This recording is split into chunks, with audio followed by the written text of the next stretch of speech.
conference. Over 10,000 diplomats actually and activists and lobbyists attended the United Nations Climate Conference in the Qatari capital of Doha last month. However, there seemed to be a few challenges and not a lot of breakthroughs were reached in the conference. So we are joined by our guests this morning in the studio. Dr. Martin, I should have actually started with ladies first. Let me start with, if it's okay with you, Doctor. I'll start with Mariam Allam, the Egyptian coordinator of the Arab Youth Climate Movement. A very good morning to you. And Dr. Martin Bergfelder, head of the Science Department Embassy of the Federal Republic of Germany. A very good morning to you, Doctor. Thank you for joining us. That's good. I'll start with Dr. Martin. Sure. For the first question, Dr. Martin, tell us about the outcome of the meeting, because we know that there was no tangible or solid agreement that was taking place or that resulted in the meeting. So what can you tell us about the discussions and why there was no agreement at the end of the meeting?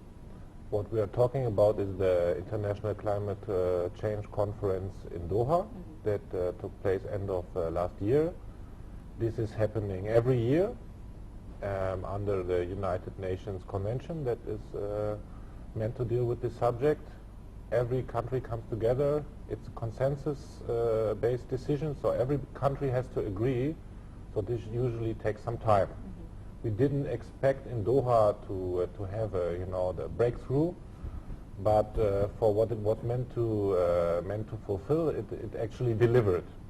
So these negotiations, these agreements always take some time. There is a timetable, and the plan is to reach a new agreement, that will replace what we have so far, and that will bring in all countries of the world giving a commitment by 2015. So this was one of the steps in the row, if you want to reach this agreement in 2015. And also what we have reached is a continuation of what we have so far, the famous Kyoto Protocol, where some countries, industrialized countries, are taking action, and we have managed to continue this Kyoto Protocol, which would have finished end of last year, and we would have had nothing. So I wouldn't say it was a total failure. We always want more ambition, of course, but it was not really a failure. We just need to work hard now in the next 3 years to get an agreement ready by 2015, which is not easy, because climate change is more than just an environmental issue. It's an economic issue, it's a development issue, it's a social issue. And you have a pressure from everywhere, from all players. Of course. Mariam, Dr. Martin was just saying before air that you were on one of the panels. So if you could take us further into the discussions that were carried out, some of the main agreements, as Dr. Martin said, that were actually reached with regards to setting a deadline, for example, of 2015, continuing with the Kyoto Protocol, and etc. Well, basically, Mr. Martin is the best one to answer you these questions, but I can tell you why there are the stumbling blocks there in the negotiations. As Mr. Martin said, it's the economic good of some countries and the right to development. Basically, our countries of North Africa and the MENA region as a whole, they always have this concern about the economic development, the right to develop. And introducing the green economy into our countries, it takes technology, it takes expertise and financial capacity, which basically the countries of North Africa are not capable of to some extent. So this is one of the basic blocks that stumble our negotiations. Also, we come to the point of the lack of awareness, maybe among some of the government officials and of course among people. So this is one basic thing that we need to work on. And if we move, we are trying to link as youth and as the civil society, we are trying to link between the negotiational level and what's happening on the ground when it comes to some scientists and students doing research on climate change. People need to understand that the issue of climate change is affecting our food security, and food security is national security. When climate change affects your agriculture, this has direct impact on your food. So we don't want to be dependent also for food, not just for technology and some kind of financial capacity. Also the health impacts, we need to highlight this issue. We also need some more progress on clean energy and sustainability measures. So we as youth and civil society, we are doing our best to work on this. We've been given the chance as Arab youth to attend Doha negotiations. It was basically our first negotiations to attend. We were youth from 16 Arab countries. We could do some lobbying to some kind of understand our country positions and what we can do back in response to the decisions and the measures they take at the conference. So going back to the decisions and the deadlines, I think Dr. Martin could do it.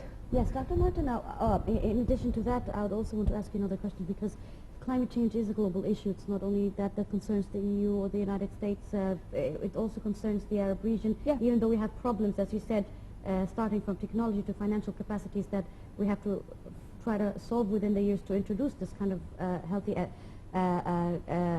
energy. But the thing is that, as you said at the beginning, it's for the benefit of some countries and not beneficial for other countries. I'm not really familiar with climate change, but if we're going to talk about from an economic perspective, we have industrialized countries like Japan and China, where they have a lot of factories. In fact, actually a lot of European companies and the American companies closed down and started opening their factories in China, Japan and India to sort of protect their environment.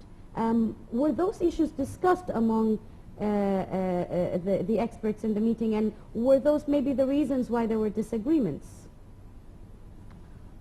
The question that you're asking is very complex. It is always underlining also in the negotiations.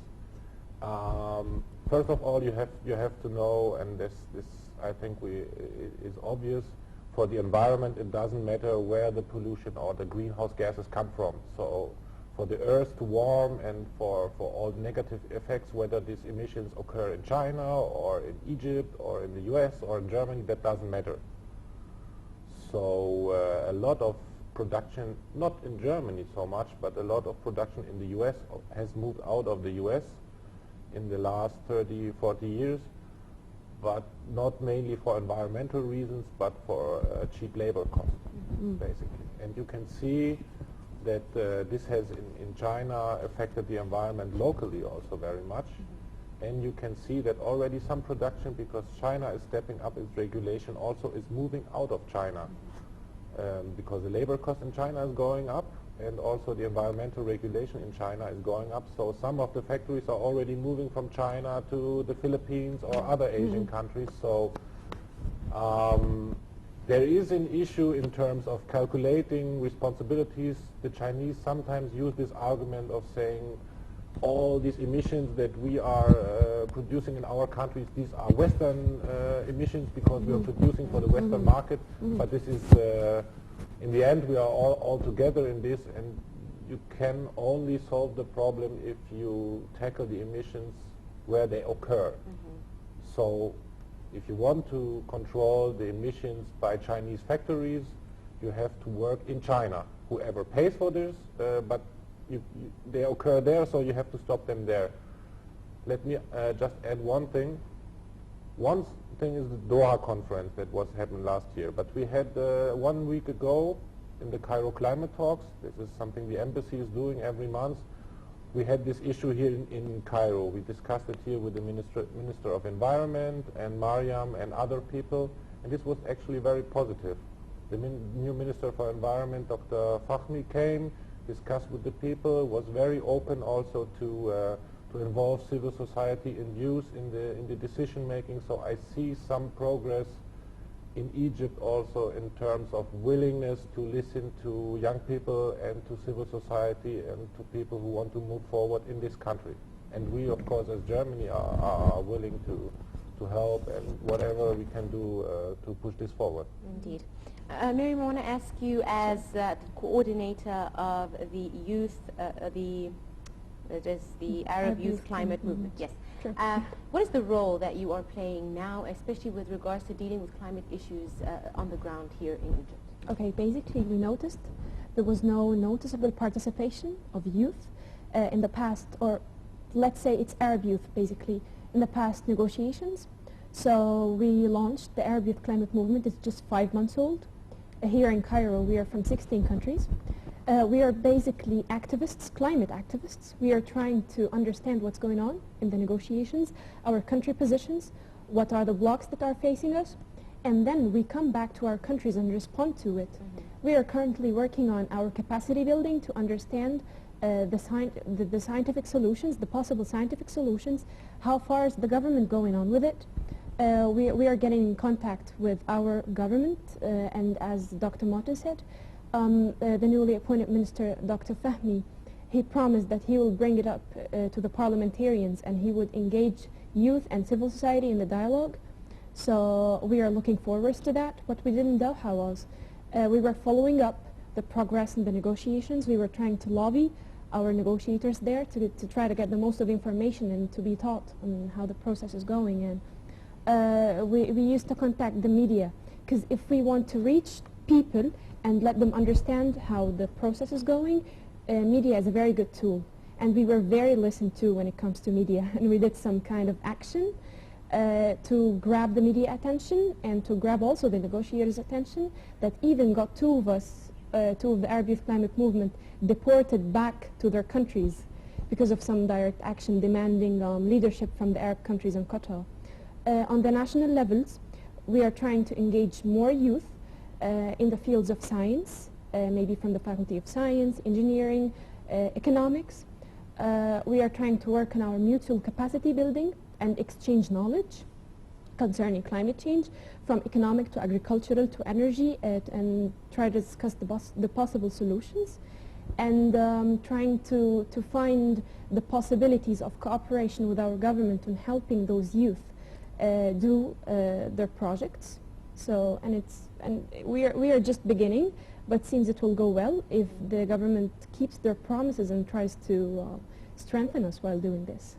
Yes, and finally, Dr. Martin, again, you just spoke about the cooperation between EU and Egypt. If, in this field in particular, how do you think that this cooperation could be strengthened in the upcoming period so that people here in Egypt, again, would be aware of or learn from the experiences of the EU in terms in the field of climate?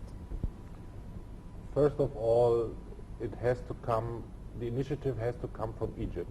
Now, we have long moved out of this world of development aid where countries come to a country and Egypt needs to define its national priorities.